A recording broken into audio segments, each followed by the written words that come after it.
Hello viewers, उम्मीद है कि आप सब खैरियत से होंगे। आज का जो हमारा टॉपिक है वो है जी ट्रांसक्रिप्शन। ट्रांसक्रिप्शन क्या है?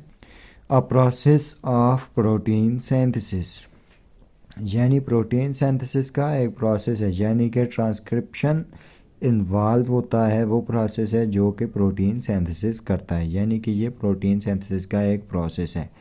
वैसे तो प्रोटीन सिंथेसिस जो है वो दो प्रोसेस में कंप्लीट होती हैं, जिसमें पहला आ जाता है ट्रांसक्रिप्शन, जिसमें मैसेंजर आरएनए बनता है, और दूसरा आ जाता है ट्रांसलेशन, जिसमें मैसेंजर आरएनए से प्रोटीन की सिंथेसिस होती है। सबसे पहले हम ट्रांसक्रिप्शन देख लेते हैं।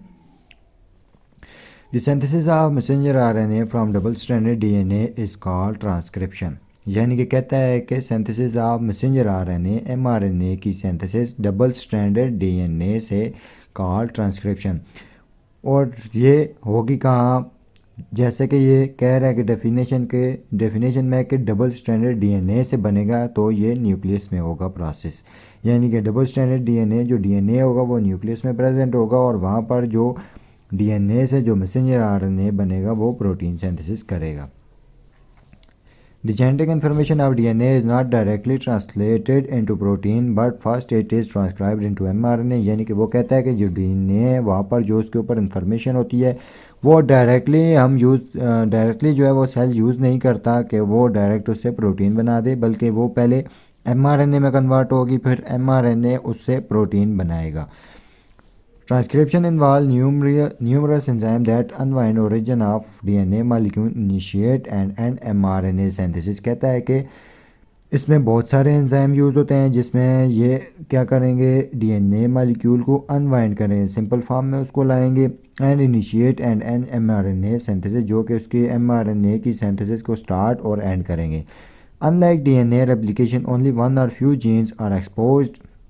डीएनए रेप्लिकेशन में बहुत ज़्यादा या सारे जो जीन हैं वो एक्सपोज हो जाते हैं, बल्कि इसमें जो है उसके बरक्स है कि ये कहता है कि इसमें कुछ जीन ही एक्सपोज होंगे। यानी कि कुछ जीन जो हैं जो डीएनए के हैं वो एमआरएनए बनाएंगे या फिर प्रोटीन की सिंथेसिस के लिए इंफॉर्मेशन कोड करेंगे। And only one of the DNA strand is transcribe, और इसमें सिर्फ एक ही स्ट्रैंड ट्रांसक्राइब होगा। डीएनए रेप्लिकेशन में दोनों स्ट्रैंड ट्रांसक्राइब होते हैं या फिर वो डीएनए की सिंथेसिस करते हैं। स्टेजेस ऑफ ट्रांसक्रिप्शन, इसके बाद हम स्टेजेस ऑफ ट्रांसक्रिप्शन देख लेते हैं। इसमें 3 स्टेजेस होते हैं। पहला इनिशिएशन यानी स्टार्ट, इलांगेशन यानी कि उसका कंटिन्यूटी या फिर लगातार वो बनता जाता है, और फिर उसके बाद टर्मिनेशन या फिर तीसरा इसका आ जाता है एंड। यानी पहले में स्टार्ट होता है, फिर वो बनने लग जाता है, ज़्यादा से ज़्यादा अटैच होते जाते हैं, कंटिन्यू रहता है प्रोसेस, फिर उसके बाद एंड हो जाता है टर्मिनेशन फेज़। सबसे पहले हम इनिशिएशन फेज़ देख लेते हैं। During transcription, RNA polymerase recognize and bind to specific site। RNA polymerase जो इस प्रोसेस में एंजाइम हेल्प करेगा, या फिर ये प्रोसेस जो ट्रांसक्रिप्शन का है वो RNA polymerase करेगा। इसमें कहता है कि ये RNA polymerase रिकॉग्नाइज करेगा वो साइट जहाँ पर ये अटैच होगा जाकर, नोन एज प्रोमोटर, जिस साइट को कहते हैं promoter in double stranded DNA में। यानी कि डीएनए आरएनए पॉलीमरेज जाकर वहाँ अपनी जगह डिसाइड करेगा और वहाँ पर अटैच होगा, सेलेक्ट करेगा, अटैच होगा, जिसे प्रोमोटर साइट कहेंगे। Nuclear RNA polymerase require various protein factor, और इसे बहुत से वेरियस प्रोटीन फैक्टर नीडेड होंगे that help them to locate promoter site and initiate transcription. इस प्रोसेस के लिए आरएनए पॉलीमरेज को बहुत सारे प्रोटीन फैक्टर नीडेड होंगे जो कि हेल्प करेंगे कि वो चूज़ करे या फिर उस जगह पर जाए, लोकेट करे, उसको फाइंड करे प्रोमोटर साइट को, और वहाँ पर अटैच हो और स्टार्ट करे ट्रांसक्रिप्शन का process. RNA polymerase melts the DNA strand in order to make the bases। यानी RNA polymerase DNA strand को मेल्ट करेगा, सिंपल फॉर्म में लाएगा, in the temperate strand available for base pairing, ताकि जो बेसिस हैं वो बेस पेयरिंग के लिए अलाइन हो जाएं, एक लाइन में आ जाएं with ribonucleotide bases. Cellular RNA polymerase melt approximately 14 base pair of DNA around the transcription site at promoter region. यानी कि सेलुलर आरएनए जो है वो क्या करेगा, अप्रॉक्सीमेटली 14 बेस पेयर यानी डीएनए की 14 बेसिस को मेल्ट कर देगा, अलाइन कर देगा, ताकि ट्रांसक्रिप्शन स्टार्ट हो जाएगा प्रोमोटर रीजन पर, यानी 14 बेस पेयर को वो मेल्ट करके फिर उसके बाद ताकि उतनी उसको वो करेगा, फिर उसके बाद जो है ट्रांसक्रिप्शन का प्रोसेस फिर स्टार्ट होगा प्रोमोटर रीजन पर। Transcription initiate is considered complete, यानी कि जब वो 14 बेस पेयर मेल्ट हो जाएंगी और प्रोसेस उसके बाद स्टार्ट हो जाएगा तो यहाँ पर इनिशिएशन इसका एंड हो जाएगा when first 2 ribonucleotide of RNA chain are linked by phosphodiester bond, यानी जब दो जो न्यूक्लियोटाइड होंगे राइबोन्यूक्लियोटाइड वो अटैच होंगे फास्फोडाइएस्टर बॉन्ड से, तो यहाँ पर इनिशिएशन का प्रोसेस कंप्लीट हो जाएगा। फिर उसके बाद आ जाएगा इलांगेशन फेज। इलांगेशन फेज में क्या होगा, after several ribonucleotide have been polymerised RNA polymerised dissociate from the promoter DNA and general transcription factor. कहता है कि जब बहुत सारे न्यूक्लियोटाइड अटैच हो जाएंगे आरएनए पॉलीमरेज, फिर क्या होगा, रिमूव हो जाएगा, अलहदा हो जाएगा प्रोमोटर रीजन से।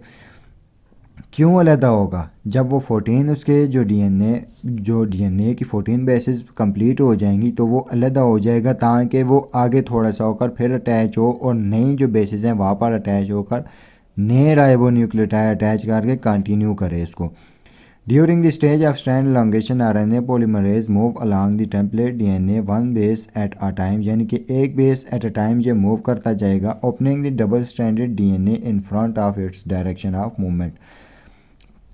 जिस तरफ वो मूव करता जाएगा उसकी तरफ ये एक एक बेस पेयर आगे बढ़ता जाएगा ताकि नए जो DNA है वो मेल्ट होता जाए और मैसेंजर RNA वहाँ पर राइबोन्यूक्लियोटाइड अटैच होगा, मैसेंजर RNA कंटिन्यू होता जाए।